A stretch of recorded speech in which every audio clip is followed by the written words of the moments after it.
ঘূর্ণিঝড় রেমালের আরো খবর জানাতে এই মুহূর্তে সাতক্ষীরার শ্যামনগরে আছেন রিপোর্টার তানজিম আহমেদ এবং পটুয়াখালীর কুয়াকাটায় আছেন রিপোর্টার শাকিল মাহমুদ। সরাসরি প্রথমে যাচ্ছি তানজিমের কাছে। যে তাণ্ডব চালিয়েছে ঘূর্ণিঝড় তার ক্ষতচিহ্ন ফুটে উঠতে শুরু করেছে ভোরের আলো ফোটার পর থেকেই। আসলে রাতভরের যে তীব্র বাতাস এবং এর মধ্যে যে 4 থেকে 5 ফুট উচ্চমাত্রা যে জলোচ্ছ্বাস, এর ফলে কিন্তু আসলে সাতক্ষীরার উপকূল সহ বিভিন্ন উপকূলীয় অঞ্চল, নিম্ন অঞ্চল প্লাবিত হয়েছে। আমরা এই মুহূর্তে সাতক্ষীরা শ্যামনগরের যে নীলডুমুর এলাকাতে রয়েছি, সেখানে আসলে এই মুহূর্তে আমরা একটা ঘর আসলে দেখছি, সেটি পুরোটাই বিধ্বস্ত হয়েছে। এখানে আসলে বেশ কিছু এখানে যে খামারি রয়েছেন তিনি বলছেন যে মুরগির ফার্ম ছিল, সেটি আসলে রাতের যে বাতাস যখন প্রচন্ড বেগে বয়ে যায়, মধ্যরাতের একটি সময় আসলে এটি বিধ্বস্ত হয়। এর বাইরে আসলে বেশ কিছু সড়কে কিন্তু গাছপালা পড়ে সেই সব সড়ক বন্ধ রয়েছে। আমরা বিভিন্ন জায়গায় আসলে খোঁজ নিয়েছি, সেসব জায়গাতে সাতক্ষীরার আশাশুনি, শ্যামনগর সহ যে ঝুঁকিপূর্ণ যেসব এলাকাগুলো রয়েছে, সেই সব জায়গায় বেশ কিছু জায়গাতে যে ঘূর্ণিঝড়ের প্রভাবে গাছপালা রাস্তাপাড়ে ভেঙে পড়েছে এবং বিভিন্ন জায়গায় কিন্তু ঘেরবাড়ি প্লাবিত হওয়ার উপকূল যেহেতু খুলনা, বাগেরহাট, সাতক্ষীরা সহ উপকূল জুড়ে বিভিন্ন জায়গাতে আসলে ঘেরবাড়ি প্লাবিত হওয়া এবং জনপদও প্লাবিত হওয়ার খবর আমরা পেয়েছি। রাতভর তাণ্ডব চালানোর পরে ঘূর্ণিঝড়টি কিন্তু আসলে সম্পূর্ণ এখনো উপকূল অতিক্রম করেনি। এটি আরো কয়েক ঘন্টা সময় লাগবে অতিক্রম করতে। এর প্রভাবে কিন্তু এখনো গুড়ি গুড়ি যে বৃষ্টি, ভোর থেকে বৃষ্টি শুরু হয়েছে এবং কিছুটা বাতাস আসলে আছে আমরা দেখছি। এবং আবহাওয়া দপ্তর বলছে এটি আরো সময় লাগবে এই ঘূর্ণিঝড়টি পুরো অংশ আসলে অতিক্রম করতে।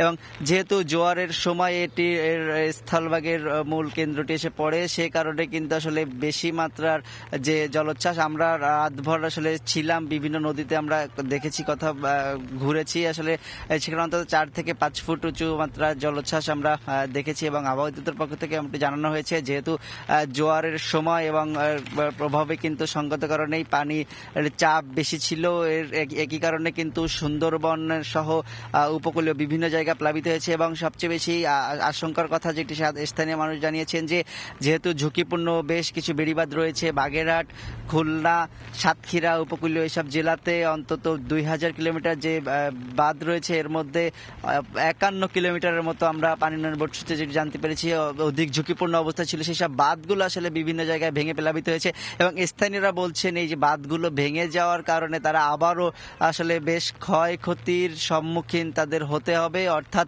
এই যে বাঁধগুলোর টেকসই বাঁধের জন্য দীর্ঘদিনের যে দাবি, সেটি না হওয়ার কারণেই কিন্তু আসলে এই ধরনের ক্ষতির মুখে উপকূলবাসীকে বারবার পড়তে হচ্ছে। শত শত কোটি টাকা ব্যয় করে যে সংস্কার করা হয়, সেটি খুব বেশি টেকসই না হওয়াতে প্রতি বছরই তাদের এই ধরনের দুর্যোগের মুখে পড়তে হয়। এবং তারা কিন্তু আসলে বলছেন যে শুধু নামমাত্র সংস্কার এবং লোক দেখানো সংস্কারে তাদের আসলে খুব একটা উপকার হবে না। টেকসই বাঁধের যে দীর্ঘদিনের দাবি, সেটি পূরণ করতে পারলে আসলে তাদের এই যে ধরনের ক্ষয়ক্ষতি, সেখান থেকে তারা কাটিয়ে উঠতে পারবেন। তবে অন্যদিকে পানি উন্নয়ন বোর্ড কিন্তু বলছেন যে আসলে যেহেতু নদীর গতিপথ পরিবর্তন হয় এবং পরিবর্তনশীল গতিপথের কারণে তাদের আসলে সেই কাজটি করতেও বেগ পেতে হয়। এর বাইরেও আসলে আমরা খোঁজ নিয়েছি যে রাতভর কিন্তু যে উপকূলীয় বিভিন্ন জেলার কয়েক লাখ মানুষ বিদ্যুৎবিহীন অবস্থায় রয়েছেন। অর্থাৎ এখন পর্যন্ত তাদের বিদ্যুৎ সংযোগের আওতায় ঠিক কখন আনা যাবে সেটি আসলে বলা যাচ্ছে না, যেহেতু রাতের যে তীব্র বাতাস এবং যে ঝড়ো আবহাওয়া, এর ফলে যে কি ধরনের ক্ষয়ক্ষতি হয়েছে, কত গাছপালা পড়েছে, সেটি এখন পর্যন্ত আসলে নিরূপণ করা সম্ভব হয়নি। সময়ের সাথে এটি সংশ্লিষ্ট যে দপ্তরগুলো রয়েছে তারা কাজ শুরু করলে আসলে ঠিক জানা যাবে যে ঠিক কি ধরনের ক্ষয়ক্ষতি হয়েছে, কি পরিমাণ মাছের ঘের ভেসেছে, কি কতটা ফসলের ক্ষতি হয়েছে, কোথায় কতটা হতাহত হয়েছে, এসব বিষয়গুলো আসলে জানা যাবে। একই সাথে জানা যাবে যে যারা এখানে আসলে আহত বা হতাহতের সংখ্যা ঠিক কি পরিমাণ, যেহেতু বিভিন্ন জায়গায় আমরা মংলাতে ট্রলার ডিবিতে 2 জন নিখোঁজের খবর আছে।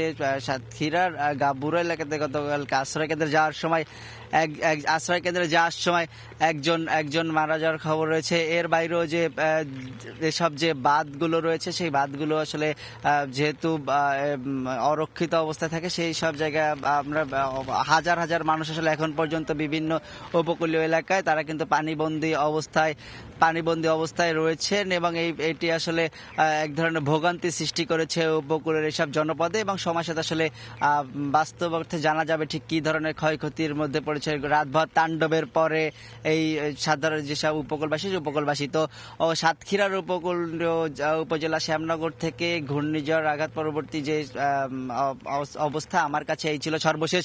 আমরা একটু এখন যেতে চাই কুয়াকাটাতে, সেখানে রয়েছে আমাদের সহকর্মী শাকিল মাহমুদ, সরাসরি যাচ্ছি তার কাছে।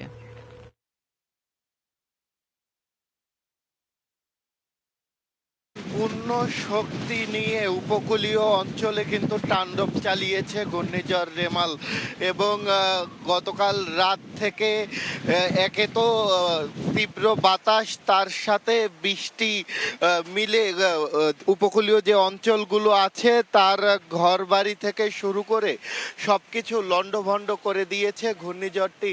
আমরা আজ সকালেও দেখতে পাচ্ছি যে বাতাসের গতি কিন্তু এখনো কমেনি, প্রবল বাতাস কিন্তু এখনো বয়ে চলছে এই কুয়াকাটা অঞ্চলে। এবং এই যে ঘূর্ণিঝড়, এই ঘূর্ণিঝড়ের ফলে যে উপকূলীয় যে অঞ্চল আছে, যে কুয়াকাটা, পটুয়াখালীর কলাপাড়া, বরগুনা, এই যে উপকূলীয় যে অঞ্চলগুলো আছে এই সব অঞ্চলে কিন্তু ক্ষয়ক্ষতি হওয়ার খবর পাওয়া গিয়েছে। এছাড়া এই ঘূর্ণিঝড়ের কারণে কিন্তু যে বাঁধগুলো রয়েছে সেই বাঁধের ক্ষতি হয়েছে, যদিও বা স্থানীয়রা বলছে যে এই যে বাঁধগুলো যে ছিল সেই বাঁধগুলো এর আগে বিভিন্ন সময় দুর্যোগে অনেকটাই দুর্বল ছিল, যার ফলে সামান্য এই ঘূর্ণিঝড় তাণ্ডব শুরু করার কিছুটা আগেই যে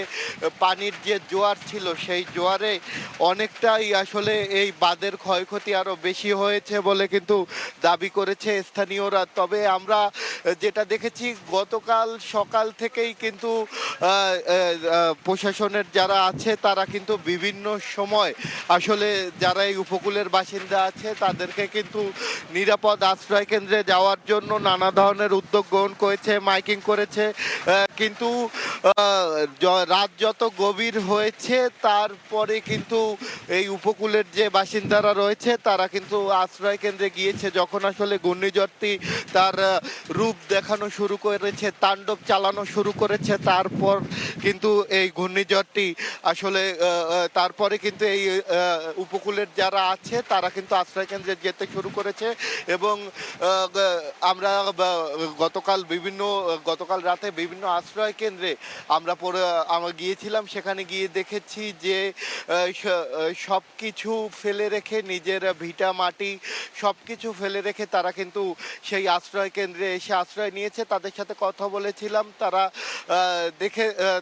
তাদের দুঃখের কথা শুনেছিলাম যে প্রতিটি সময় আসলে উপকূলের মানুষদের এই ঝড় বন্যার সাথে তাদের এই যুদ্ধ করে কিন্তু তাদের বেঁচে থাকতে হয় বলে কিন্তু তারা জানিয়েছে। অনেকে আবার বলেছে যে 2007-এর যে সিডর বা আয়লার যে তাণ্ডব তার চেয়ে কোনো অংশে কিন্তু এই সিডর রেমালের তাণ্ডব কম ছিল না বলে কিন্তু তারা অনেকেই দাবি করেছে।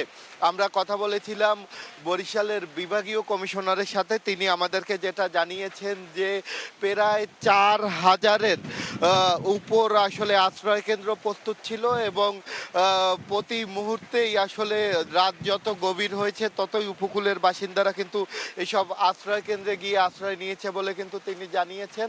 এবং সিপিপির প্রায় 32,500 সদস্য এবং বাংলাদেশ রেড ক্রিসেন্ট সোসাইটির প্রায় 1,500 স্বেচ্ছাসেবক কিন্তু রাতভর এই উপকূলীয় মানুষদের সাথে ছিল এবং তাদের খাবার নিশ্চিত, এই যে তাদের খাবারগুলো কিন্তু নিশ্চিতে তারা কিন্তু ভূমিকা রেখেছে। তবে এই যে ক্ষয়ক্ষতির যে এখন পর্যন্ত এই উপকূলীয় অঞ্চলগুলোতে ঠিক কতটা ক্ষয়ক্ষতি হয়েছে তা এখনো জানা যায়নি। তবে এই